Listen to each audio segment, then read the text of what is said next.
From Washington, here is the news in VOA Special English.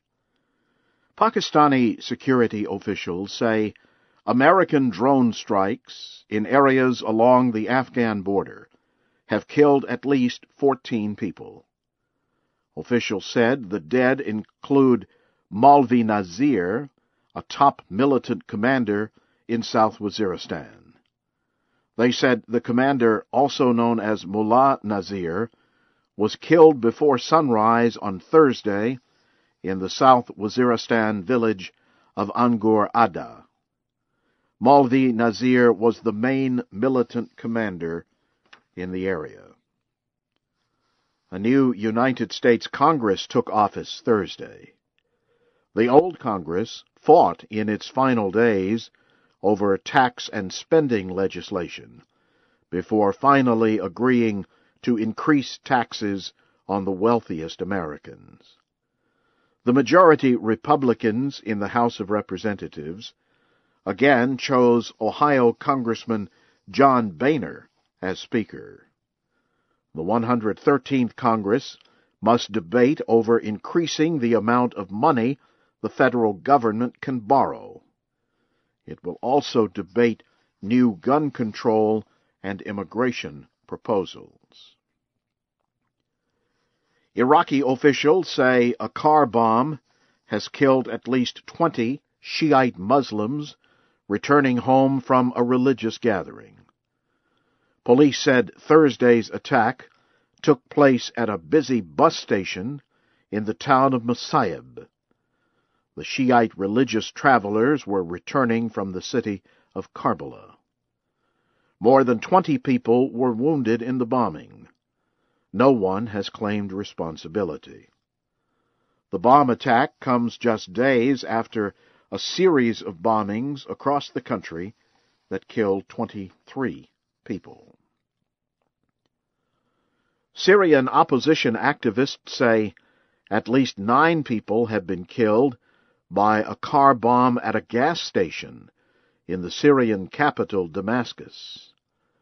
The British-based Syrian Observatory for Human Rights says the number of dead is likely to increase. The Thursday attack comes one day after an air attack on another gas station south of Damascus that killed more than 20 people. Also in Syria, rebel fighters have launched another attack near a military airport in the northern province of Idlib. The activists believe the rebel attack is an effort to weaken the Syrian government's air power. The United Nations estimated that 60,000 people have been killed in Syria's civil war. Opposition activists suspect the number is much higher. The Turkish government is in talks with the jailed Kurdish rebel leader Abdullah Öcalan. An advisor to Turkey's prime minister has confirmed that Turkish intelligence officers have begun talks with the leader of the Kurdish group PKK. The PKK, or the Kurdistan Workers' Party, has been fighting the Turkish state since 1984. The fight for a separate Kurdish territory has claimed almost 40,000 lives. Turkey would like the rebels to surrender their weapons this spring. Women's rights groups in Egypt say violence against women is increasing, and they want the government to intervene. Egyptian women were active in the events that brought down Egypt's old government.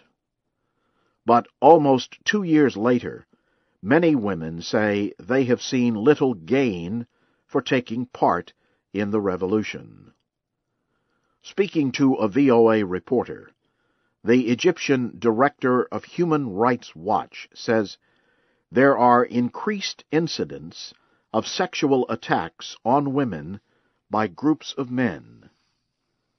Heba Morayev also criticized the lack of government response to the sexual attacks. You are listening to the news in VOA Special English. Police in India have officially charged 5 of the suspects in the rape and beating of a 23-year-old student. The woman died 2 weeks after the attack from severe injuries. The men are accused of gang rape, murder, and criminal attack.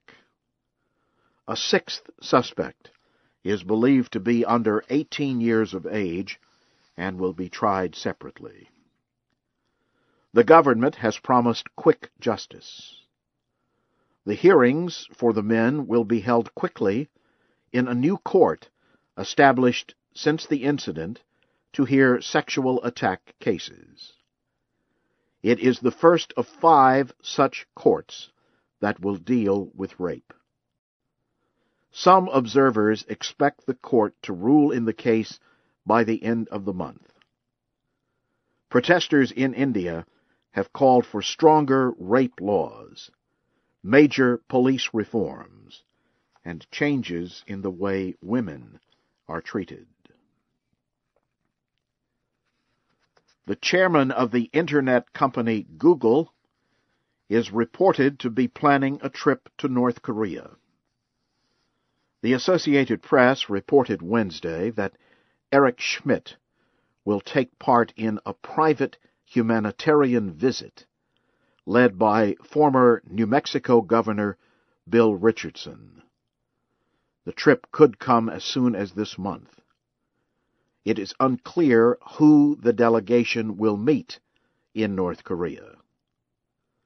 The country does not have diplomatic relations with the United States. The communist state, North Korea, is considered to have the most severe internet restrictions in the world.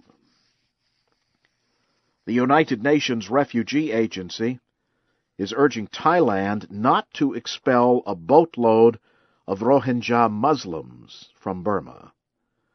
The UN agency says the boat people could be in danger if they are forced to return to the country.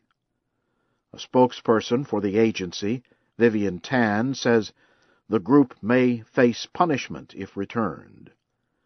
She said they did not request permission to leave Burma. The Rohingyas claim they are fleeing violence and discrimination in the western state of Rakhine. Ms. Tan says UN officials are meeting with officials in Thailand in an attempt to communicate with the boat people. On Wednesday, Thai officials said the group of 73 migrants must be sent back to Burma by land. It is not clear if they were already returned.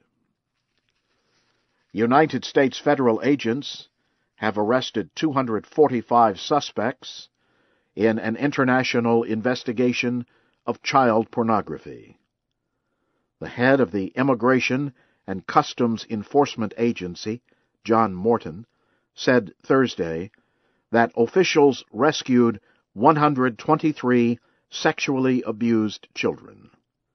Some were as young as 3 years old. Mr. Morton calls child exploitation a wrong among wrongs. He said his agency will do everything it can to rescue the victims and prosecute the abusers. He gave few details of the investigation or of the other countries involved.